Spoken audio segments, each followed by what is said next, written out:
వీక్షకులందరూ గమనించవలసిన primary thing ఏంటి అని అంటే, ఇది మత్తయి సువార్త వివరణ కాదండి. మత్తయి సువార్త బ్యాక్గ్రౌండ్ డీటెయిల్స్ మాత్రమే నేను ఇవ్వబోతున్నాను. సో దట్ ప్రతి అధ్యాయాన్ని నేను ఓపెన్ చేయను, ప్రతి వచనాన్ని నేను చెప్పను. దిస్ ఈజ్ జస్ట్ లైక్ ఒక కర్రీ ఎలా ఉండాలో ఆ డీటెయిల్స్ మేము చెప్తాము, వండుకొని తినవలసిన బాధ్యత మీదే. సో ఇక ఏమాత్రం ఆలస్యం చేయకుండా మత్తయి సువార్త విశ్లేషణలోనికి వెళ్దాం. ముందుగా అసలు ఎందుకు రాయాల్సి వచ్చింది, దీనిలో ఉన్న విషయాలు ఏంటి, దీంట్లో ఉన్న సమాచారం ఏంటి, ఇవన్నీ మనం తెలుసుకునబోయే ముందుగా రచయిత గురించిన కొన్ని విషయాలు మీ అందరికీ చెప్పాలని ఆశపడుతున్నాను.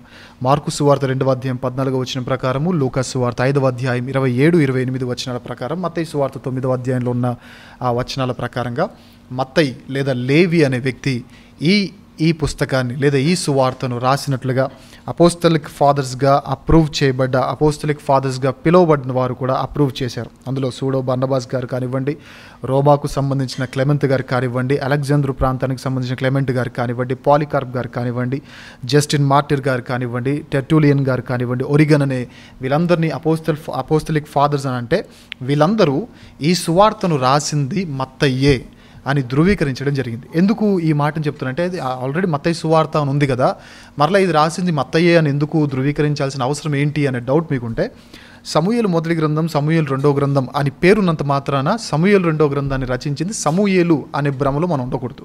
సో కొన్ని బుక్స్కి ఆథర్ అతను కాకపోయినా ఆ బుక్స్కి ఆ వ్యక్తి యొక్క పేరు పెట్టడం జరిగింది. సో ఈ విషయాన్ని మీరు మైండ్లో ఉంచుకోవాల్సిందే కోరుతున్నాను. అయితే అబౌట్ ద ఆథర్ మనం తెలుసుకోవాలంటే, ఇతనికి ఉన్న పేరు లేవి లేదా మత్తయి.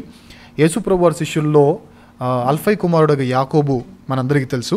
ఆ యాకోబుకి బ్రదరే ఈ మత్తయి. అల్ఫై కుమారుడు లేవి అని బైబిల్లో మనకి ఈయన గురించి ఉంటుంది. సో ఈయన నేమ్కి అర్థం దేవుని బహుమానం, గిఫ్ట్ ఆఫ్ గాడ్. ఇది ఒక హిబ్రూ నేమ్ అండి. ఇతను ఒక సుంకరి అనగానే మీకు అందరికీ తెలియాల్సిన విషయం, యూదులచే తృణీకరించబడినవాడు.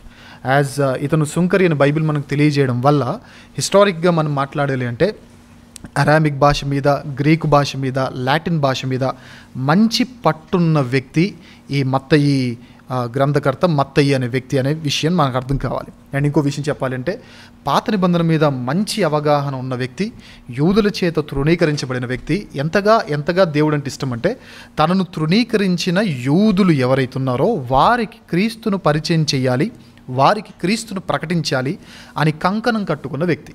అండ్ ఇంకో విషయం చెప్పాలంటే, యేసుక్రీస్తు ప్రభువుల వారి శిష్యుల్లో కొందరు జాన్ ద బ్యాప్టిస్ట్ శిష్యుల్లో నుండి ఇటువైపు ట్రాన్స్ఫర్ అయిన వారు మనందరికీ తెలుసు. కానీ Mattayi directly appointed by Christ himself. John the Baptist శిష్యుల్లో నుండి, ఆయన డిసైపుల్స్ నుంచి వచ్చిన వారు కాదు. డైరెక్ట్గా యేసు ప్రభు వారు ఆయన ఉద్యోగం చేస్తున్న స్థలానికి వెళ్ళి ఫాలో మీ అని చెప్పగా, ఉద్యోగాన్ని ఉన్న పలంగా వదిలేసి యేసు ప్రభు అని ఫాలో అయ్యి, యేసు ప్రభు వారికి తన ఇంట్లో ఒక మంచి విందును ఏర్పాటు చేసిన శిష్యుడు మనం మాట్లాడుకుంటున్న ఈ మత్తయి. అయితే ఈయన గురించి చరిత్రలో మనం మాట్లాడితే, చరిత్రలో ఈయన 15 సంవత్సరాలు యూదుల మధ్య పరిచయం చేసినట్లుగా మనకు కనబడుతుంది.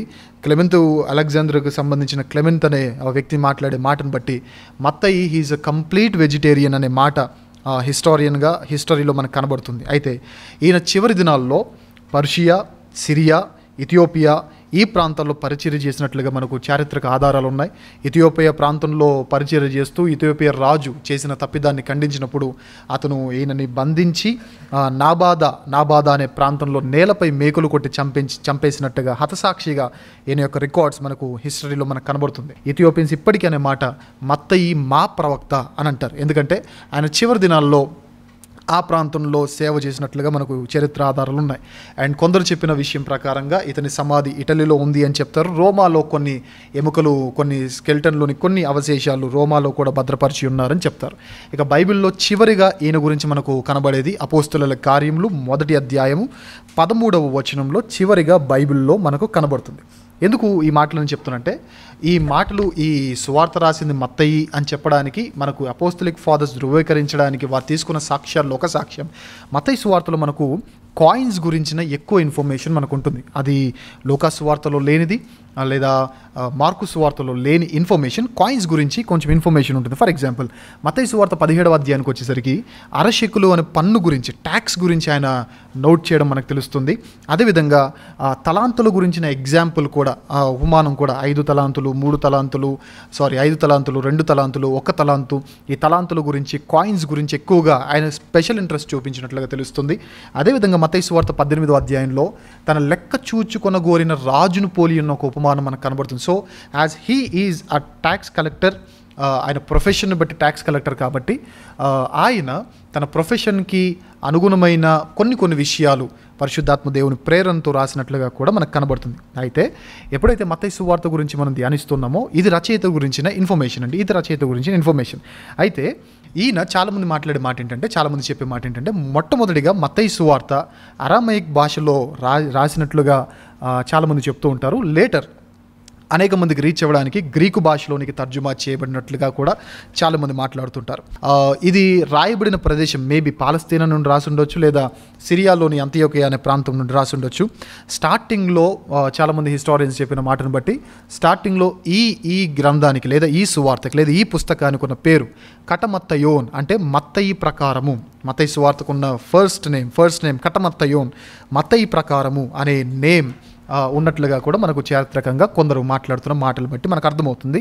అండ్ చాలామంది మాట్లాడే మాట ఏంటంటే, మత్తయి సువార్త బేసిక్లీ మనకు కనబడేది న్యూ టెస్టమెంట్లోని ఫస్ట్ బుక్ అయినప్పటికీ రాయబడింది అయితే మత్తయి సువార్త కాదు. సువార్తల్లో ఫస్ట్ రాయబడిన బుక్ మార్కు సువార్త. సో చాలామంది హిస్టారియన్స్ అభిప్రాయం ఏంటంటే, మార్కు సువార్తలోని కొన్ని సందర్భాలను ఆధారము చేసుకొని వాటిని బేస్ చేసుకొని మత్తయి రాసి ఉండొచ్చు అని కూడా చాలామంది చెప్తారు. అయితే ఇక ఏమాత్రం ఆలస్యం చేయకుండా ఈ గ్రంథం అసలు దేని గురించి మాట్లాడుతుంది, దీని గురించిన బేసిక్ ఇన్ఫర్మేషన్ ఏంటి, దీనిలో ఉన్న పరిస్థితులు ఏంటి, దీనిలో దేని గురించి ఎక్కువగా ప్రస్తావించబడిందో మనం తెలుసుకుందాం.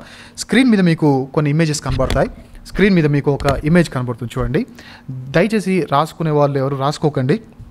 జస్ట్ ఈ ఇమేజ్ ఒక 10 సెకండ్స్ లేదా 15 సెకండ్స్ డిస్ప్లే అవుతుంది. హెచ్డీలో పెట్టుకొని స్క్రీన్ షాట్ తీసుకున్నా పర్లేదు, లేదా ఈ ఇమేజెస్ మీకు కావాలి అంటే మా నెంబర్కి మీరు మెసేజ్ చేసినా మీకు వాట్సాప్లో మీకు ఈ ఇమేజెస్ పంపిస్తాం. కాబట్టి రాసుకునే ఓపిక ఉన్నవారు రాసుకోండి, లేదు అని అంటే మాకు జస్ట్ ఒక మెసేజ్ పింగ్ చేస్తే విల్ సెండ్ యూ. సో మత్తయి సువార్తలో ఉన్న ప్రాథమికమైన విషయాలు ఏంటి అని అంటే, ఇందులో ఉన్న అధ్యాయాలు 28, వచనాలు 1071, పెద్ద అధ్యాయం 26వ అధ్యాయం, చిన్న అధ్యాయం 3వ అధ్యాయం, ఉపమానాలు, ఇందులో ఉన్న ఉపమానాలు 29, ఇందులో ఉన్న సూచక క్రియలు 19, ఇందులో ఉన్న అద్భుతాలు 9, ఇందులో ఉన్న ప్రశ్నలు 177 ప్రశ్నలు. మత్తయి సువార్తలో ప్రస్తావించబడిన శిష్యుల పేర్లు. యాజ్ ఎ క్రిస్టియన్ మనము కనీసం సండే స్కూల్ స్టాండర్డ్స్నైనా మనం మీట్ అవ్వగలగాలండి. చిన్నప్పటి నుంచి చర్చెస్కి వెళ్తూ కనీసం శిష్యుల పేర్లు కూడా మనకు తెలియకపోతే క్రిస్టియన్స్గా పిలుచుకొని కూడా మనం నిజంగా దట్స్ ఎ షేమ్ఫుల్ యాక్ట్. కాబట్టి ఖచ్చితంగా చిన్న సండే స్కూల్ బేసిక్స్ అయినా, సండే స్కూల్ స్టాండర్డ్స్ అయినా చర్చ్కి వెళ్తున్న మనమందరం మీట్ అవ్వాలి. సో శిష్యుల పేర్లు మీకు స్క్రీన్ మీద కనబడుతున్నాయి, అవి చూడకుండా చెప్పగలిగే స్థితికి మీరు రావాల్సిందిగా కోరుతున్నాను. అండ్ ఈ ప్రాథమిక విషయ సూచికను మీకు ఇవ్వడానికి గల ప్రధానమైన కారణం, మనం వివరణలోనికి వెళ్ళిన తర్వాత మీకు అర్థమవుతుంది. ఎక్కువగా ప్రస్తావించబడిన విషయాలు ఈ గ్రంథంలో లేదా ఈ పుస్తకంలో లేదా ఈ సువార్తలో ఎక్కువగా ప్రస్తావించబడిన విషయాలు వచ్చేసరికి పరలోక రాజ్యం అనే పదం 31 సార్లు ప్రస్తావించబడింది. ధర్మశాస్త్రం అనే పదం 8 సార్లు ప్రస్తావించబడింది. అబ్రాహాం, మూలపురుషుడైన అబ్రాహాం యొక్క ప్రస్తావన 7 సార్లు జరిగింది. అబ్రాహాము, ఇస్సాకు, యాకోబుల ప్రస్తావన 1 సారి జరిగింది. దావీదు ప్రస్తావన 15 సార్లు జరిగింది.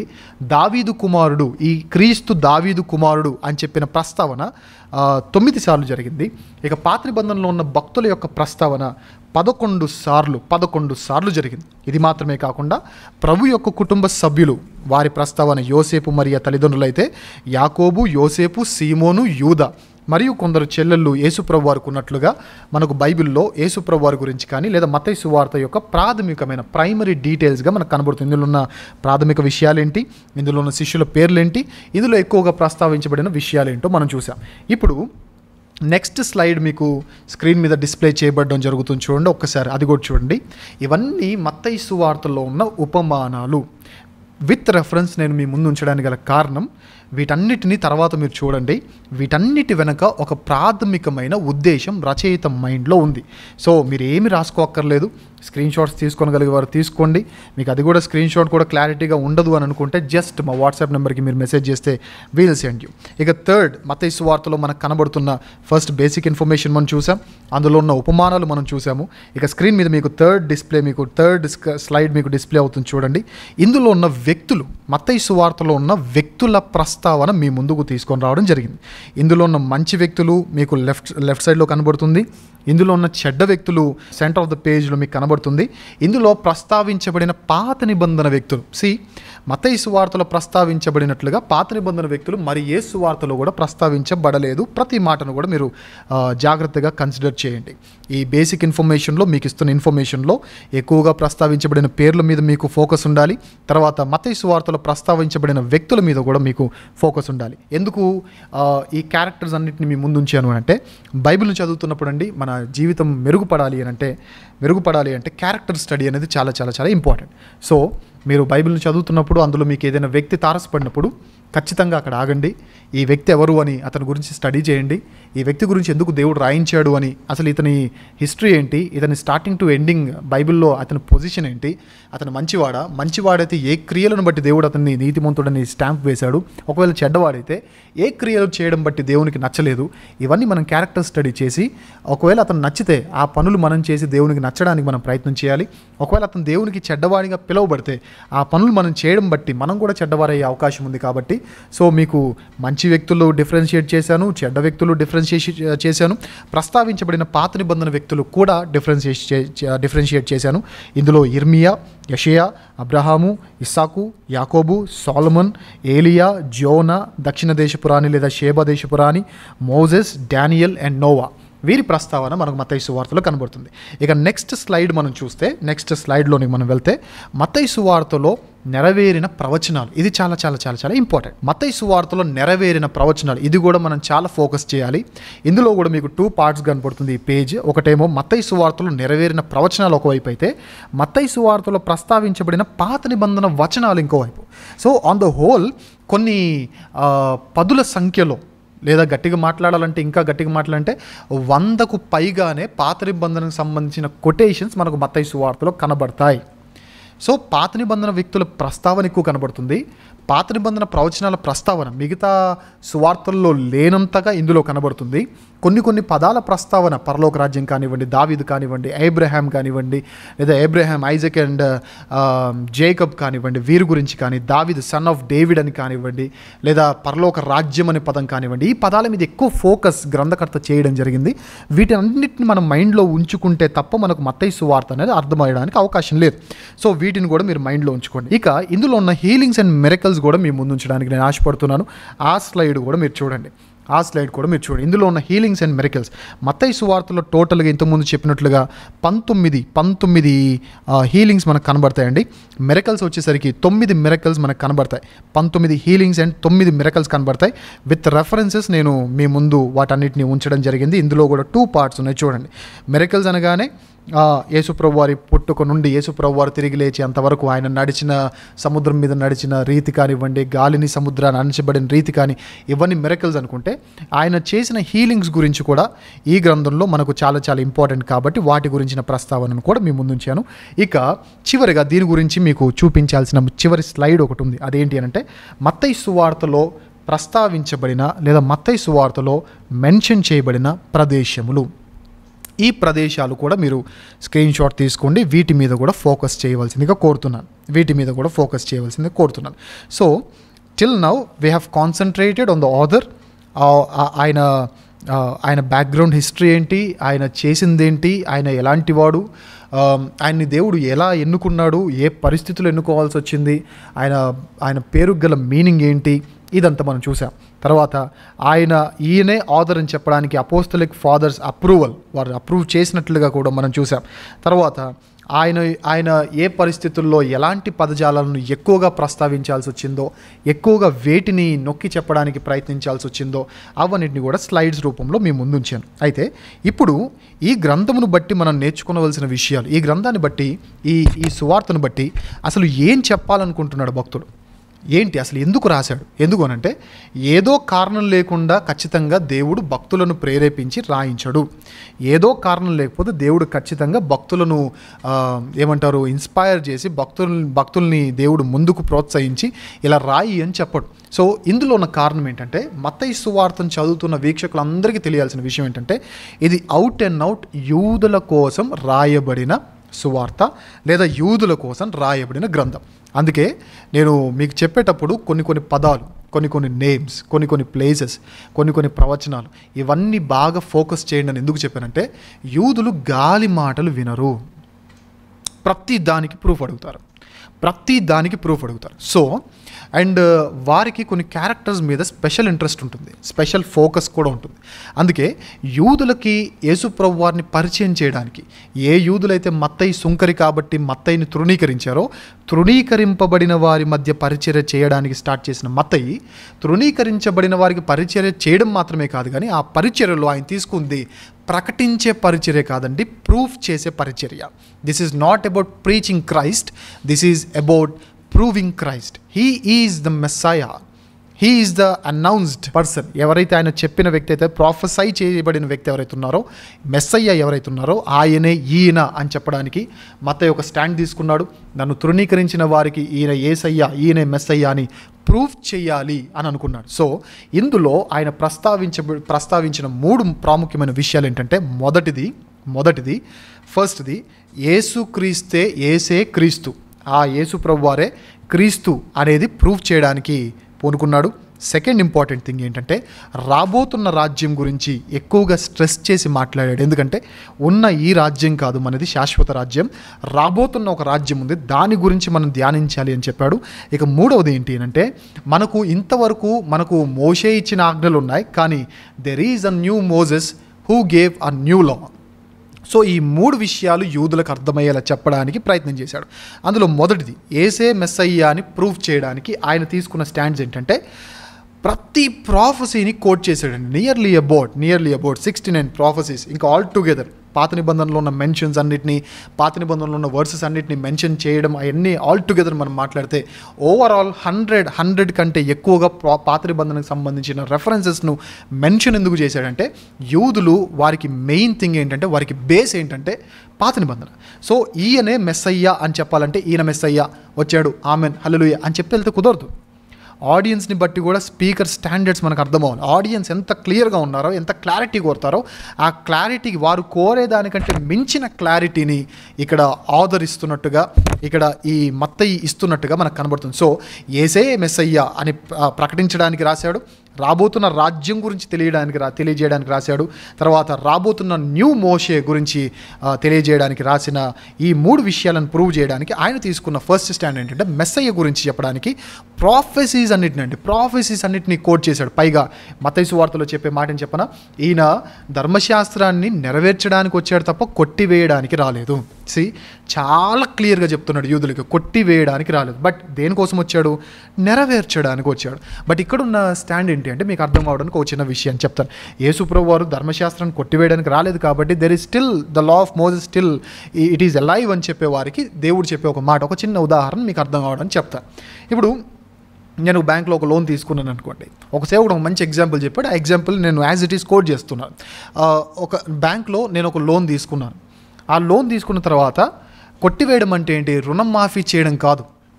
కొట్టివేయడం అంటే నేను తీసుకున్న లోన్ కట్టక పారిపోవడం కాదు. నేను మొత్తం కట్టేసిన తర్వాత ఇక దాన్ని టోటల్గా నేను తీసుకున్న లోన్ అంతటిని కట్టేయడంతో నేను ఆటోమేటిక్గా ఆ లోన్ నేను ఏం చేస్తున్నా అంటే కొట్టివేయడం జరుగుతుంది. సేమ్ వే యేసుప్రభు వారు కూడా ధర్మశాస్త్రాన్ని ఎక్కడ కూడా కించపరచలేదు, ధర్మశాస్త్రాన్ని నెరవేర్చడం వల్లనే ఆయన కొట్టివేయడం జరిగిందని మనకు పత్రికల్లో మనకు కనబడుతుంది. సో యూదులకు అర్థం కావడానికి చెప్పాడు, ప్రాఫెసీస్ అన్నిటినీ కోట్ చేశాడు. సో మనకు అర్థం కావాల్సిన విషయం ఏంటంటే ఒకరిని ఒప్పించడానికి, ఒకరి దగ్గర దేవుని గురించి ఒప్పించడానికి ఎంత జ్ఞానం ఉండాలో ఆలోచించండి. యూదులకు తెలియజేయడానికి ఆయన ఎంతగా ఒప్పించడానికి ఎంత ప్రయత్నం చేస్తున్నాడంటే ప్రాఫెసీస్ అన్నిటినీ కోట్ చేశాడు. ఇంకా చెప్పాలంటే ఎంతగా కోట్ చేశాడంటే మత్తయి సువార్తలో రాసుకోండి, 14వ అధ్యాయము, 16వ అధ్యాయము, 17వ అధ్యాయము, 18వ అధ్యాయము, 20వ అధ్యాయము, 25వ అధ్యాయము, 28వ అధ్యాయం, ఈ 7 1 2 3 4, 5, 6, 7 ఈ 7 అధ్యాయాల్లో ఉన్న 28 అధ్యాయాల్లో మత్తయి సువార్తలో 28 అధ్యాయాలు ఉంటాయి. అందులో 28 అధ్యాయాల్లో నేను ఇప్పుడు ప్రస్తావించిన 14th, 16th, 17th, 18th, 20th, 25th and 28th అధ్యాయాల్లో మాత్రమే ఓల్డ్ టెస్టిమెంట్కి సంబంధించిన ఆధారాలు మనకు కనబడవు. ఇక right from starting, from beginning to the ending మిగిలిన టోటల్గా 21 అధ్యాయాల్లో మత్తయి టోటల్గా మాట్లాడిన దేని గురించి అంటే ఓల్డ్ టెస్టిమెంట్ గురించిన వాటి గురించే. ఓల్డ్ టెస్టిమెంట్ వాటి గురించే. ఎందుకు ఓల్డ్ టెస్టిమెంట్ ఎక్కువ ప్రస్తావిస్తున్నాయంటే యూదులకు ఈయన యేసయ్య అని ప్రకటించడానికి కాదు, ప్రూవ్ చేయడానికి. అందుకే చూడండి, మత్తయి సువార్త స్టార్ట్ అవ్వడమే దేంతో స్టార్ట్ అవుతుంది? అబ్రహాము కుమారుడును దావీదు కుమారుడునైన యేసుక్రీస్తు వంశావళి. యూదులకు వీరు మూల పురుషులుగా వారు భావిస్తూ ఉంటారు అబ్రహాంని, డేవిడ్ని. సో అబ్రహాంని స్టార్ట్ చేశాడు, దావీద్తో కంటిన్యూ అయ్యాడు. యేసు ప్రభువాన్ని వీరి చైన్లో తీసుకొని రావడానికి ఆయన ప్రయత్నం చేస్తూ ఉన్నాడు. అంటే ఆ ఆడియన్స్ని బట్టి మెసేజ్ కన్వే చేయడానికి మనం కూడా ఎప్పుడు సిద్ధంగా ఉండాలనే విషయాన్ని మనకు తెలియజేస్తున్నాడు. అందుకే అబ్రహాం గురించి ఎక్కువసార్లు ప్రస్తావించాడు, దావీదు గురించి ఎక్కువసార్లు ప్రస్తావించాడు. ఎన్నిసార్లు ప్రస్తావించాడు అనేది నేను ఇంతకుముందే మీకు ఫస్ట్ స్లైడ్లో మీకు ఇచ్చాను, దానిలో మీరు చూసుకోవాల్సింది కోరుతాను. అందుకే అబ్రహాం గురించి కానివ్వండి, దావీదు గురించి కానివ్వండి, సన్ ఆఫ్ డేవిడ్ అని కానివ్వండి, ఓల్డ్ టెస్ట్మెంట్లో ఉన్న పీపుల్ గురించిన ప్రస్తావన కానివ్వండి, ధర్మశాస్త్రం అనే మాట కానివ్వండి, లేదా జీనియాలజీ మాట్లాడేటప్పుడు లూకాస్ వార్తలో ఉన్నట్టుగా ఆదాముతో ఎండ్ చేయకుండా, లేదా వేరే వాళ్ళతో ఎండ్ చేయకుండా, వేరే వారితో స్టార్ట్ చేయకుండా రైట్ ఫ్రమ్ ఏబ్రహాంతో స్టార్ట్ చేయడానికి గల ప్రధానమైన కారణం యూదులకు అబ్రహాము మూల పురుషుడు. ఆ తర్వాత యూదులకు ఒక మంచి హైయెస్ట్ పొజిషన్లో ఉన్న వ్యక్తులు ఎవరంటే డేవిడ్. సో వారిని ఒప్పింపజేయడానికి ప్రాఫెసీస్ని మెన్షన్ చేశాడు. వారిని ఒప్పింపజేయడానికి ఆయన స్టాండ్ కూడా స్టార్టింగ్ టు ఎండింగ్ కూడా వాళ్ళ గురించే మాట్లాడాడు. వారిని ఒప్పింపజేయడానికి ఉన్న 28 అధ్యాయాల్లో 21 అధ్యాయాల వరకు 21 చాప్టర్స్ వరకు ఆయన టోటల్గా ప్రస్తావనలు, అంటే ఓల్డ్ టెస్టిమెంట్ ప్రస్తావనలు తీసుకొని వచ్చాడు. తర్వాత బైబిల్లో పాత నిబంధనలో ఉన్న ముఖ్యమైన వ్యక్తుల్ని మరచిపోకుండా మాటికి ప్రస్తావిస్తూ ఈయన యేసు ప్రభు వారికంటే గొప్పవాడని ప్రస్తావించడం జరిగింది. ఎందుకు అనంటే ఈయనే మెస్సయ్య అని చెప్పడానికి. పైగా ఇదే మత్తయి సువార్తలు అంటాడు, మీరు చూచుచున్న వాటిని చూడగోరియు చూడలేకపోయిరి, వినుచున్న వాటిని వినగోరియు వినలేకపోయారు. అంటే ప్రవక్తలందరూ దేనికోసమైతే ఎదురు చూశారో ఆ మెస్సయ్య ఈయనే అని ప్రూవ్ చేయడానికి ఈ పుస్తకాన్ని రాశాడు. ఇది మొదటి విషయం. ఇక రెండవది, రాబోతున్న రాజ్యం గురించి తెలియజేయడానికి. ఎందుకు అనంటే యూదుల రాజ్యం అనగానే ఈ యెరూషలేము, ఇజ్రాయెల్ ప్రాంతము, ఆ భూభాగము మనకు బైబిల్లో ఉన్న మ్యాప్ కనబడుతుంది చూసారా, అదే రాజ్యం అనుకుంటారు తప్ప ఇది కాదు రాజ్యం. There is a huge transition. చాలామంది భక్తులు మాట్లాడే మాట ఏం చెప్పనా, మత్తయి సువార్త is a very perfect bridge between old testament and new testament అని అంటారు. ఓల్డ్ టెస్టమెంట్కి న్యూ టెస్టమెంట్కి మధ్యలో ఒక పర్ఫెక్ట్ బ్రిడ్జ్ ఏదైనా ఉంది అని అంటే అది మత్తయి సువార్త. ఎందుకు ఈ మాట అంటారంటే ఓల్డ్ టెస్టమెంట్లో రాయబడిన రాజ్యం వేరు, అక్కడ ప్రస్తావించబడిన రాజ్యం వేరు, అక్కడున్న ఆశీర్వాదాలు వేరు. దాన్ని కంప్లీట్గా దాని ట్రాన్సిషన్ తీసుకొని వస్తున్నాడు, దాన్ని కంప్లీట్గా చిన్నగా ట్రాన్సిషన్ చేస్తూ ఉన్నాడు. పరలోక రాజ్యం గురించి 31 సార్లు ప్రస్తావిస్తున్నాడు. పాతవి చూపిస్తూనే దాన్ని ట్రాన్సిషన్, దాన్ని చిన్నగా దాని నుంచి అనూహ్యమైన కొత్త దాన్ని ట్రాన్సిషన్ చేయడానికి చెప్తాడు. అందుకే చూడండి మత్తయి సువార్త చూడండి ఏమంటారు, నరహత్య చేయొద్దు అని చెప్పబడిన మాట మీరు విన్నారు కదా, పాత చూపిస్తాడు. దాని నుంచి న్యూ ట్రాన్సిషన్ చూపిస్తాడు. వ్యభిచరించవద్దని చెప్పబడిన మాట మీరు విన్నారు కదా, పాతది చూపిస్తాడు. మళ్ళీ దాని నుంచి ట్రాన్సిషన్ తీసుకొని వస్తాడు. అప్రమాణము చేయొద్దనే మాట మీరు విన్నారు కదా, పాతది. శత్రువులను ద్వేషించి మిమ్మల్ని ప్రేమించిన వాడిని ప్రేమించండి అని చెప్పబడిన మాట మీరు విన్నారు కదా, ఈ మాట విన్నారు కదా. అంటే పాతది అలా చూపిస్తూ దాని నుంచి న్యూ లా తీసుకొని వస్తూ ఈ ట్రాన్సిషన్ని చాలా క్రిస్టల్ పర్ఫెక్ట్గా I'm speaking about the Kingdom of lord which is not earthly Kingdom అని ఈజీగా అర్థమయ్యేలా చాలా కీన్ ఫోకస్ పెట్టాడు. కాబట్టే పరలోక రాజ్యము అని 31 సార్లు మత్తయి సువార్తలో మాత్రమే మనకు కనబడుతుంది. కేవలం మత్తయి సువార్తలో మాత్రమే మనకు కనబడుతుంది. అందుకే మొత్తం పాత నిబంధనలో ఉన్న వాటిని అన్నిటిని మాడిఫై చేస్తూ, ట్రాన్సిషన్స్ చేస్తూ, రాబోతున్న రాజ్యం మీద ఎక్కువగా ఫోకస్ చేస్తూ మనం ఇప్పుడు ఉండాల్సింది ఆ మెస్సేయ గురించి ధ్యానంలో, ఆయన ఇవ్వబోతున్న రాజ్యం విషయమైన ఆకాంక్షలో, ఆ నిరీక్షణలో మనం ఉండాలి అని చెబుతూ రాశాడు. ఇక మూడో విషయానికి వచ్చేసరికి, మీకు మోషే తెలుసు, ఎవరికి? యూదులకు. ఎందుకు? మోషే ఇచ్చిన ఆజ్ఞలను బట్టి మోషే మనకు తెలుసు. కానీ ఈయన మనకు వచ్చిన నూతన మోషే అని చెప్పకనే చెప్తున్నాడు. ఎలా? మోషే మనకు కొండ మీద ఆజ్ఞలు ఇస్తాడు, యేసుప్రభు వారు కూడా న్యూ టెస్టిమెంట్ మన కొండ మీద ప్రసంగం అంటాం చూసారా, ఈయన కూడా మనకి న్యూ టెస్టిమెంట్ అంత లా అంత ఎక్కడ చెప్పాడు యేసుప్రభు వారు, దాని పునాది ఎక్కడ వేశాడు, కొండ మీద వేశాడు. యేసుప్రభు వారు మోషే పుట్టినప్పుడు ఒక వధ జరిగింది, యేసుప్రభు వారు పుట్టిన సందర్భాల్లో ఒక వధ జరిగింది. మోషే కేమ్ అవుట్ ఆఫ్ ఈజిప్ట్, యేసుప్రభు వారు కూడా came out of Egypt. And ఇంకో విషయం చెప్పాలంటే మనం మోషే మోషే మోషే అని మాట్లాడుకుంటున్నాం కదా, ఆ మోషే ఏసైని కలిసి మాట్లాడాడు కొండ రూపాంతర కొండ మీద అని 17వ అధ్యాయంలో చెప్తున్నాడు. అంటే ఎవరైతే యూదులు వీరు main personalities in old testament అనుకుంటారో వాళ్ళందరికంటే గొప్పవాడు ఈయనే అని చెబుతూ మోషే పాత నిబంధన ఇచ్చాడు, ద సేమ్ వేలో కొత్త నిబంధన యేసుప్రభు వారు ఇచ్చాడు. He is a new Moses, there is a new kingdom and there is a new covenant అని చెబుతూ యూదులకు అర్థమయ్యే భాషలో పాత నిబంధనలో నుండి కొత్త నిబంధనలోనికి ఒక న్యూ ట్రాన్సిషన్లోనికి చక్కగా యూదులను నడిపించడానికి చేసిన ప్రయత్నమే మత్తయి సువార్త రచన. సో మెస్సయ్యగా ప్రూవ్ చేయడానికి సిద్ధపడ్డాడు, రాబోతున్న రాజ్యము ట్రాన్సిషన్స్ని తెలియజేయడానికి ఇష్టపడ్డాడు, న్యూ మోజెస్ అని చెప్పడానికి కూడా ఎంతగా చెప్పాడు అంటే మీరు రాసుకోండి, ఈ రెఫరెన్సెస్ రాసుకోండి. మనకు బైబిల్లో మోషే ధర్మశాస్త్రము అని 5 పెంటట్యూక్ అంటాం చూసారా, 5 గ్రంథాలు మనకు కనబడతాయి. ఆదికాండం మొదలుకొని ద్వితీయోపదేశకాండం వరకు, Genesis, Exodus, Leviticus, numbers and Deuteronomy. ఆదికాండము, నిర్గమకాండము, లేవియాకాండము, సంఖ్యాకాండము, ద్వితీయోపదేశకాండము, ఈ 5 మోషే గ్రంథాలు అని చెప్పినట్టుగా మత్తయి సువార్తలో యేసుప్రభువాని న్యూ మోజెస్గా ప్రకటించడానికి, ఎందుకంటే బైబిల్లో ఉంటుంది కదా, ద్వితీయోపదేశకాండంలో ఉంటుంది, నా వంటి ఒక ప్రవక్త మీ కొరకు దేవుడు మీలో నుండి పుట్టించును అని చెప్పబడిన మాట ప్రకారంగా ఈయనే ఆ ప్రవక్త అని చెప్పడానికి అక్కడ మోషే ఇచ్చిన 5 బోధలు 5 కాండాలు అయితే ఇక్కడ ఈ మోషే ఇచ్చిన 5 బోధలు ఉన్నాయని చెప్పడానికి ఈయన చూపించిన వచనాలు, ఈయన చూపించిన ఎగ్జాంపుల్ యూదులకు అర్థమయ్యే ఎగ్జాంపుల్స్ అని చెప్పనా, 1 5 నుండి 7 అధ్యాయాలు ఒక ప్రసంగం. యేసుప్రభు వారు చేసిన ప్రసంగాల మీద ఎక్కువ ఫోకస్ చేశాడు, యేసుప్రభు వారు చేసిన సూచక క్రియల మీద కూడా ఎక్కువగా ఫోకస్ చేశాడు. ఒకవైపు సూచక క్రియల మీద ఫోకస్ చేస్తూనే రెండో వైపు ఆయన చేసిన 5 ప్రసంగాలు అస్సలు మిస్ అవ్వకుండా మెన్షన్ చేశాడు. 5 నుండి 7వ అధ్యాయం వరకు యేసుప్రభు వారు చేసిన మొదటి ప్రసంగం, 10వ అధ్యాయంలో శిష్యులతో ఆయన చేస్తున్న రెండో ప్రసంగం, 13వ అధ్యాయంలో ఉపమానాల విషయంలో ఆయన చేస్తున్న మూడో ప్రసంగం, 18వ అధ్యాయంలో మతపరమైన, 23వ అధ్యాయంలో మత నాయకులపై ఆయన చూపించిన ఏదైతే ఆయన కోప్పడిన రీతి, అది 4వ ప్రసంగం. ఇక 24-25 వచనాల్లో ఆయన ఫ్యూచర్ ఆఫ్ జెరూసలేం గురించి, సెకండ్ కమ్మింగ్ గురించి ఆయన చేసిన 5వ ప్రసంగం. మోషే 5 ప్రసంగాలు చేశాడు, 5 గ్రంథాలు రాశాడు, ఈయన కూడా 5 ప్రసంగాలు చేశాడు. అందుకే ఈ వచనాలు అయిపోగానే, నేను ఇప్పుడు ఏ అధ్యాయాలు అయితే చెప్పానో ఈ వచనాలు అయిపోగానే నెక్స్ట్ అధ్యాయం స్టార్టింగ్లో ఏముంటుందో చెప్పనా, ఆయన ఈ మాటలు చెప్పుట చాలించిన తర్వాత ప్రతి చోట 5 to 7 తర్వాత, 10 తర్వాత, 13 తర్వాత, 23 తర్వాత, లేదా 18 తర్వాత, లేదా 24 to 25 తర్వాత ఆయన ఈ మాటలు చెప్పుట చాలించిన తర్వాత అనే మాట మనకు క్రిస్టల్ క్లియర్గా మనకు కనబడుతుంది. అంటే ఈ మోషే ఏ విధంగా అయితే 5 సార్లు మాట్లాడాడో, 5 గ్రంథాలు రాశాడో, ఈయన కూడా 5 times ఈ విధంగా రాశాడు అని చెప్పి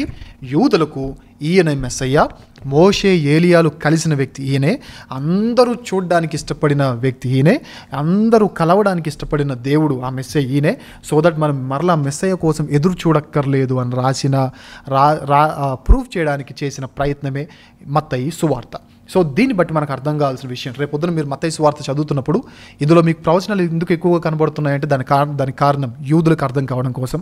యూదులు ప్రూఫ్స్ అడుగుతారు కాబట్టి ఆ ప్రూవింగ్ పాయింట్స్గా ఇస్తున్న విషయాలుగా మీకు అర్థం చేసుకోవాలి. పారబుల్స్ ఎక్కువగా కనబడతాయి మత్తయి సువార్తలో, సుమారుగా 19 పారబుల్స్ మనకు కనబడతాయి. ఈ పారబుల్స్లో కూడా చూడండి, అన్నీ కూడా యూదులకు కనెక్ట్ అయ్యే పారబుల్స్ ఎక్కువగా ఉంటాయి, ట్రాన్సిషన్కి సంబంధించిన పారబుల్స్ ఎక్కువగా ఉంటాయి. సో ఈ పారబుల్స్ కూడా ఎందుకు కోట్ చేశాడు మత్తయి, వేరే పారబుల్స్ ఎందుకు చేయలేదంటే ఇవి యూదులకు అవసరం కాబట్టి. ఎందుకు ఓల్డ్ టెస్ట్మెంట్లో ఉన్న భక్తుల జీవితాలు వేరే సువార్తలో లేకుండా ఈ సువార్తలోనే ఎక్కువగా ఎందుకున్నాయంటే యూదులకు ఇది ఏదో కొత్తది కాదు, ఉన్న దానిలో నుంచే ట్రాన్సిషన్ అవుతుంది అని చెప్పడానికి. అందుకే మత్తయి సువార్త 5వ అధ్యాయంలో మీరు చదవండి, లేదా మత్తయి సువార్త 5వ అధ్యాయం మనం చదివితే ఇంతకుముందు నేను నొక్కి చెప్పిన మాట, అందులో ఉన్న ప్రతిదాన్ని చెప్పబడిన మాట మీరు విన్నారు కదా, అంటే ఇదేదో కొత్త బోధ కాదు, ఆల్రెడీ ఉన్న దాని నుంచే మెస్సయ్య వచ్చాడు అని చెప్పడానికి, ప్రూఫ్ చేయడానికి ఆయన చేసిన ప్రయత్నం మత్తయి సువార్త. సో దీన్ని బట్టి మనకు అర్థం కావాల్సిన విషయం ఏం చెప్పనా, ఈరోజు మనకు కూడా చాలామంది ఆడియన్స్ ఉన్నారు, చాలామంది యేసు ప్రభువాన్ని అంగీకరించిన ఆడియన్స్ ఉన్నారు. సో ఇలాంటి టైంలో అంగీకరించిన ఆడియన్స్ మధ్య ప్రీచింగ్ సర్వెంట్స్ ఆఫ్ గాడ్ కాదు మనకు కావాల్సింది, ఈ సమాజానికి కావాల్సింది ప్రీచర్స్ కాదు, ప్రూవింగ్ సర్వెంట్స్ ఆఫ్ గాడ్ కావాలి. మత్తయి కూడా యేసయ్య మెస్సయ్య ఆమెన్ హల్లెలూయా, యేసయ్య మెస్సయ్య ఆమెన్ హల్లెలూయా అని రాసుకుంటూ పోతే కుదరదు. లేదా యేసయ్య మెస్సయ్య అర్థం కావాలంటే ఇప్పుడు అర్థం కాదు కానీ తర్వాత మీకు చెప్తాను, ఇది ఒక మర్మం అని చెప్పేసి సైలెంట్గా ఉంటే కుదరదు. యూదులు నమ్మకపోయేవాళ్ళు. ఇప్పటికీ యూదుల్లో చాలామంది యేసు ప్రభువుని నమ్మగలుగుతున్నారంటే that is just because of Matthew's gospel, just because of his proving material, just because of his evidences, just because of his vigorous study of Old Testament. So నశించిపోతున్న వారిని రక్షించడానికి ఒకే ఒక్క ఆయన ఒక జనాంగాన్ని చూస్ చేసుకున్నాడు. తనను తృణీకరించిన జనాంగాన్ని చూస్ చేసుకొని నేను ఖచ్చితంగా నా వారిని ఖచ్చితంగా నేను రక్షించుకోవాలనుకొని ప్రూవ్ చేయడానికి సిద్ధపడినట్టుగా ఈరోజు మన వారిలో అనేక మంది యేసు ప్రభువుని నమ్మట్లేదు. ఆధారాలు అడుగుతున్నారు, చారిత్రక ఆధారాలు అడుగుతున్నారు, సైంటిఫిక్ ప్రూఫ్స్ అడుగుతున్నారు, హిస్టారికల్ ఎవిడెన్సెస్ అడుగుతున్నారు, బిబ్లికల్ ఎవిడెన్సెస్ అడుగుతున్నారు. ఏంటి ఈ గ్రంథంలో ఇలా ఉంది, ఆ గ్రంథంలో అలా ఉంది, ప్రూఫ్ చేసుకోండి మీ గ్రంథాన్ని అన్నారు. బైబిల్ ఎప్పుడు కూడా ప్రూవ్ చేసుకోవడానికి ఇష్టపడని గ్రంథం కాదండి. It is ever ready to prove that it is the only word of God అని ఖచ్చితంగా మనం నొక్కి చెప్పగలిగే స్థితిలో ఉండాలి అని మత్తయి మనకు నేర్పిస్తున్నాడు. So why do you waste time dear Christians? మీతోనే మాట్లాడుతున్నాను. ఇప్పటికీ ఏమీ తెలియకుండా, కనీసం శిష్యుల పేర్లు కూడా తెలియకుండా, కనీసం ఏమీ అవగాహన లేకుండా, మత్తయి సువార్త అంటే ఏంటో కూడా తెలియకుండా, ఎందుకు రాశారో కూడా తెలియకుండా ఇలా ఉండకుండా మనము కూడా ప్రూవ్ చేయడానికి సిద్ధపడతాం. కావాల్సిన హిస్టారికల్ ఎవిడెన్సెస్ మనం గ్యాదర్ చేయడానికి సిద్ధపడతాం. దానికి సంబంధించిన బుక్స్ చాలా ఉన్నాయి. హిస్టారికల్ ఎవిడెన్సెస్కి సంబంధించిన బిబ్లికల్ ఆర్కియాలజీ ఎవిడెన్సెస్ కానీ, హిస్టారికల్ ఎవిడెన్సెస్ కానీ, బిబ్లికల్ ఎవిడెన్సెస్ కానీ మీరు చూడండి. యూట్యూబ్లో చాలా మెటీరియల్ మనకుంది. ఎప్పుడు టైం పాస్ చేస్తూ ఫేస్బుక్, వాట్సాప్, ఇన్స్టాగ్రామ్ లేదా స్నాప్చాట్ వీటి మీద మనం పడే బదులు why not we take our stand? Mattayi ఏ విధంగా అయితే స్టాండ్ తీసుకొని తృణీకరించిన నా వారిని నేను రక్షించుకోవాలని స్టాండ్ తీసుకున్నట్టుగా why not you take a stand? నీ వారిని రక్షించుకో. అలా అని చెప్పగానే వింటారేంటి? ప్రూఫ్స్ అడుగుతారు. మరి ప్రూఫ్స్ అడిగినప్పుడు చెప్పాలంటే ముందు మనకు తెలియాలి. కాబట్టి విగరస్ స్టడీని స్టార్ట్ చేయండి. ఏథీస్ట్లకు ఎలా చెప్పాలో నేర్చుకోండి, హిందూస్కి ఎలా చెప్పాలో నేర్చుకోండి, ముస్లిమ్స్ అడిగే క్వశ్చన్స్కి ఎలా ఆన్సర్స్ చేయాలో నేర్చుకోండి, సైన్స్ లవర్స్ అడిగే క్వశ్చన్స్కి ఎలా ఆన్సర్ చేయాలో నేర్చుకోండి. ఎంతగా నేర్చుకోవాలి అంటే ఇప్పుడు ఒక వచనాన్ని నేను చూపించి నేను క్లోజ్ చేస్తాను. మత్తయి సువార్త ఎందుకు రాశాడు అంటే ప్రూఫ్ చేయడానికి రాశాడు. కాబట్టి మనం కూడా ప్రూవ్ చేయాలంటే ఎలా ఉండాలో ఈ మాటను చూపించి నేను క్లోజ్ చేస్తాను. ఒకసారి కొలసీలకు రాసిన పత్రికను ఓపెన్ చేయండి. కొలసీలకు రాసిన పత్రిక 1వ అధ్యాయం 28వ వచనాన్ని మనం చూద్దాం. కొలసీలకు రాసిన పత్రిక 1వ అధ్యాయము 28వ వచనాన్ని మనం చూద్దాం. ప్రతి మనుష్యుని క్రీస్తునందు సంపూర్ణునిగా చేసి ఆయన ఎదుట నిలవబెట్టవలనని సమస్త విధములైన జ్ఞానముతో మేము ప్రతి మనుష్యునికి బుద్ధి చెప్పుచు ప్రతి మనుష్యునికి బోధించుచు ఆయనను ప్రకటించుచున్నాం. విధములైన జ్ఞానములతో అండి, సమస్త విధములైన జ్ఞానంతో. సో మనం ఏదో బైబిల్ పట్టేసుకొని ఒక అధ్యాయాన్ని, ఒక వచనాన్ని లేదా నాలుగు వచనాలు పట్టేసి ఒక 40 నిమిషాల ప్రసంగాన్ని చెప్పేసి ఇంకా ఎవరైనా క్వశ్చన్స్ అడిగితే భయపడి పారిపోయి వచ్చే రకాలుగా మనం ఉండకూడదు. నీలో ఉన్న నిరీక్షణ గురించి హేతు అడిగే ప్రతి వానికి సాత్వికంతో సమాధానం చెప్పడానికి సిద్ధపడాలి. అలా ఉండాలంటే బైబిల్ని తిరిగేసేయాలి, బైబిల్ నలిగిపోవాలి. మన బైబిల్ నిగనిగలాడే బైబిల్ ఉంటే మన జీవితాలు బాగోవండి. మన బైబిల్లో ఎంత పాతగిలిపోవాలంటే మనం చదివి అంత పాతగిలిపోవాలి. హిస్టారికల్గా బాగా స్టడీ చేయండి. టైం వేస్ట్ చేసే ప్రక్రియలు అన్నింటినీ దూరం చేయండి. ఏ రోజు రాకడ వస్తుందో తెలియదు, ఏ రోజు ఎవరు వచ్చి మనల్ని క్వశ్చన్ చేస్తారో తెలియదు. ఈ మధ్యకాలంలో ఫ్యాషన్ ఏమైపోయింది చెప్పండి? రోడ్డు మీద వెళ్తా ఉన్నప్పుడు సడన్గా లైవ్ స్టార్ట్ చేస్తున్నారు. ఏంటి నువ్వు క్రిస్టియనా? బైబిల్లో ఇది ఉందంట కదా, చదివి ఒకసారి అందరి ముందు చదివి దీని అర్థం ఏంటి చెప్పు అన్నప్పుడు అందరి ముందు క్రీస్తు నామాన్ని, ఆ జెండాని ఎగరేసే బాధ్యత నువ్వెందుకు తీసుకోకూడదు? యేసయ్యను చంపేసిన వాళ్ళ మధ్యలోనే పరిచయం చేసి 15 సంవత్సరాలు పరిచయం చేసి మీరు చంపిన యేసయ్యనే మెస్సయ్య అని ప్రూవ్ చేసిన మత్తయి మనకెందుకు మాదిరి కాకూడదు? ప్రూవ్ చేయడానికి ఆధారాలు సేకరించిన మత్తయి మనకెందుకు మాదిరి కాకూడదు? ప్రూవ్ చేయడానికి వారి సబ్జెక్ట్ ఏదైతే ఉందో, వారు ఏదైతే కోరుతున్నారో, వారు ఏదైతే ఎక్స్పెక్ట్ చేస్తున్నారో ఆ ఎక్స్పెక్టేషన్స్ అన్నిటినీ మీట్ అవ్వి అన్నిటినీ ప్రూవ్ చేసి 3 రకాలుగా ఈయనే మెస్సయ్య అని చెప్తూ ట్రాన్సిషన్స్ని వివరిస్తూ ఈయనే మోషే కంటే గొప్పవాడు. కావాలని చూడండి, మోషే 5 భాగాలుగా తన బోధ చేస్తే యేసుప్రభువు వారు కూడా 5 భాగాలుగా తన బోధన చేశాడు. ఈయన ఇక్కడే తిరిగాడు, మనవాడు. ఈయన సంచరించిన ప్లేసెస్ మన ప్లేసెస్, ఈయన ప్రస్తావించిన వ్యక్తులు మనవాళ్ళు.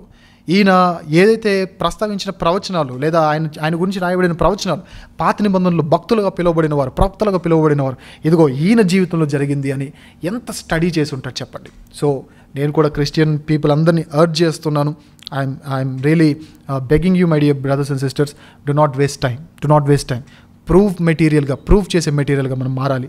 అలా మారాలి అని మంచి ఆధ్యాత్మికమైన పాఠాన్ని మత్తయి నేర్పిస్తూ, ఇది యూదుల కోసం రాసిన సువార్తగా, యూదుల కోసం రాయబడిన గ్రంథముగా మత్తయి సువార్త ఎందుకు రాశారంటే యూదుల కోసం రాశారు అనే విషయాన్ని మనకు అర్థమయ్యేలా దేవుడు మనతో మాట్లాడారు. అయితే మీకు ఒక చిన్న డౌట్ రావచ్చు, యూదుల కోసం రాశాడు కాబట్టి మనం చదవక్కర్లేదా అంటే అదేం లేదు. యూదుల కోసం రాశాడు, ప్రూవ్ చేయడానికి రాశాడు. బట్ ఇందులో ఉన్న జ్ఞానము కానివ్వండి, ఇందులో ఉన్న ఆత్మీయత కానివ్వండి, ప్రపంచంలో ఉన్న ప్రతి ఒక్కరికి వర్తించేది. గలతీలకు రాసిన పత్రిక గలతీ ప్రాంతం వారికి మాత్రమే కాదు, కొరంథీలకు రాసిన పత్రిక కొరంథీ ప్రాంతం వారికి మాత్రమే కాదు. ఇది యూదుల కోసం స్పెషల్గా రాయబడినప్పటికీ ఇది మనం కూడా చదవాలి, మనకు కూడా ఉపయోగపడుతుంది. మన ఆధ్యాత్మిక జీవితంలో అనేకమైన చారిత్రాత్మక బిబ్లికల్ ఆధారాలు మత్తయి సువార్తిస్తుంది. So this is what about Matthew's gospel.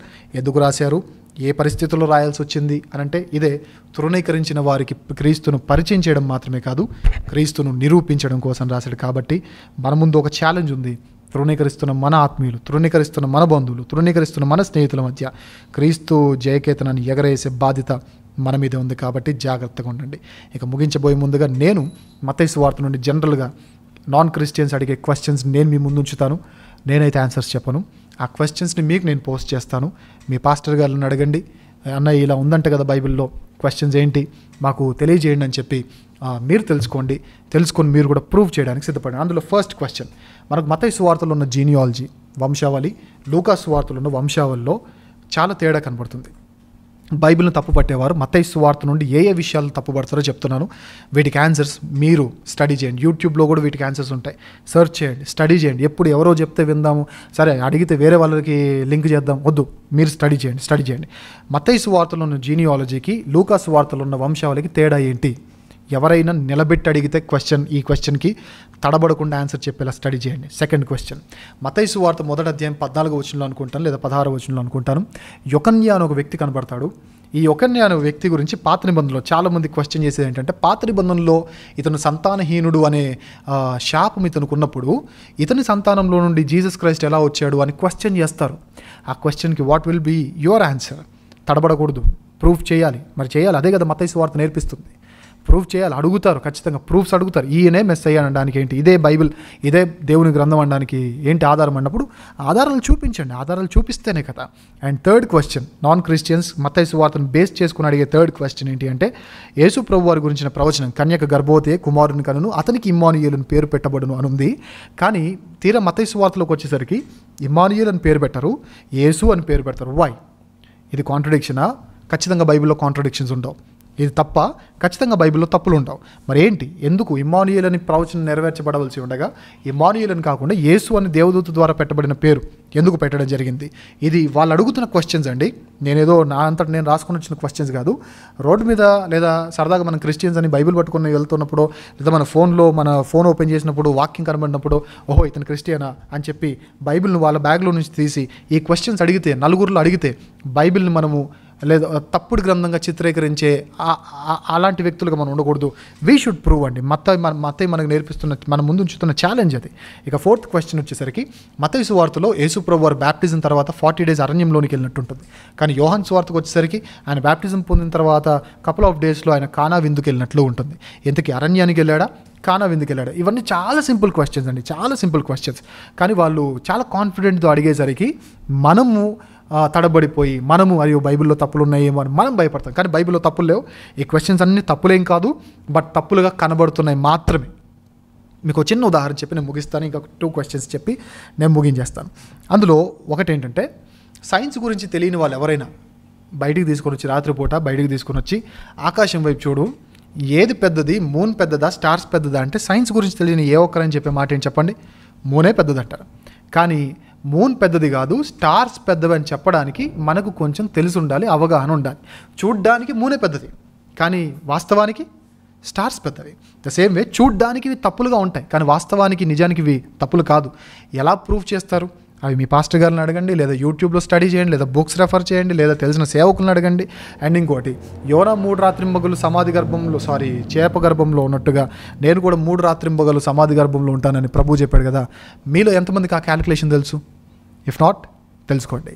ఎందుకంటే వీటన్నిటిని బట్టి మత్తయి సువార్త నుండి ఇలాంటి అనేకమైన క్వశ్చన్స్ని రైజ్ చేసి బైబిల్ తప్పు అని ప్రూవ్ చేయడానికి చాలామంది సిద్ధపడుతుండగా, ఆనాడు మత్తయి తీసుకున్న స్టాండ్ బైబిల్ తప్పు కాదు, యేసు ప్రభు వారు కల్పితం కాదు, ఇవిగో ఆధారాలని నియర్లీ 100+ ప్రూఫ్స్ ఆయన ఇచ్చాడు. Why not we be the Matthew of this generation? Why not we be the Matthew of this generation among our people? వారి జనాంగంలో ఆయన ప్రూవ్ చేయడానికి కంకణం కట్టుకున్నప్పుడు మన జనాంగంలో మన జనాల మధ్య మనం ఎందుకు why should we be the Matthew? మనం ఆ విధంగా ఉండడానికి ప్రయత్నించండి. So this is the history of Matthew's gospel. This is the background study of Matthew's gospel. 3 విషయాలను బాగా ప్రస్తావించాడు. మెస్సయ్య ఈయనే అని, రాబోతున్న రాజ్యం ఈయనదే అని, ఈయనే నూతన మోషే, నూతన రాజ్యము, నూతన లా ఈయనే ఇస్తున్నాడని అనేకమైన ప్రూఫ్స్ ఉంచాడు. కాబట్టి ఆ ప్రూఫ్స్ ఉంచడానికి రాసిన సువార్త ఇది. సో దీన్ని బట్టి దేవుడు మనకు కూడా నేర్పిస్తున్న పాఠం, we should also be not only be preachers, we should be provers. లాస్ట్లో ఒక మాట చెప్తాను, మా ఇంగ్లీష్ సార్ ఎప్పుడు చెప్పే మాట, do not be a driver రా, ఎప్పుడైనా బీ ఎ మెకానిక్ రా అంటాడు. మా 10th క్లాస్లో ఇంగ్లీష్ సార్, ఆయన పేరు ఉత్తమ్, చాలా చాలా మంచి టీచర్ అండి, మంచి టీచర్. ఆయన ఎప్పుడు చెప్పే మాట, don't be a driver, be a mechanic అంటాడు. ఏంటి సార్ దీనికి డిఫరెన్స్ ఏంటి అంటే, డ్రైవర్ ఓన్లీ డ్రైవ్ చేస్తాడు, మెకానిక్ రిపేర్ చేయగలడు, డ్రైవ్ కూడా చేయగలడు. సో మీరు ఓన్లీ ప్రీచర్స్గా కాదు, ప్రూవర్స్గా కూడా ఉండాలి. ప్రీచర్స్ అంటే ఓన్లీ ప్రీచ్ చేసి వెళ్ళిపోతారు. ఏమైనా క్వశ్చన్స్ అడిగితే నాకు తెలియదు అని చెప్పేస్తారు, లేదా తర్వాత చెప్తా అని చెప్పేస్తారు, లేదా సర్దుకొని వెళ్ళిపోతారు. అదే ప్రూవ్ చేసేవారుగా ఉంటే they can preach, they can prove, they can give historical evidences. So this generation needs not preachers అండి, దిస్ జనరేషన్ నీడ్స్ మాథ్యూస్. మత్తయి లాంటి ప్రూవ్ చేసేవారు కావాలి. అలాంటి వారుగా మీరు నేను ఉండాల్సిందిగా కోరుతూ, దేవుడు అలాంటి వారిగా మనల్ని చేయాలని ఆకాంక్షిస్తూ ఈ మాటలు ముగిస్తున్నాను. ప్రార్థన చేసుకుందాం.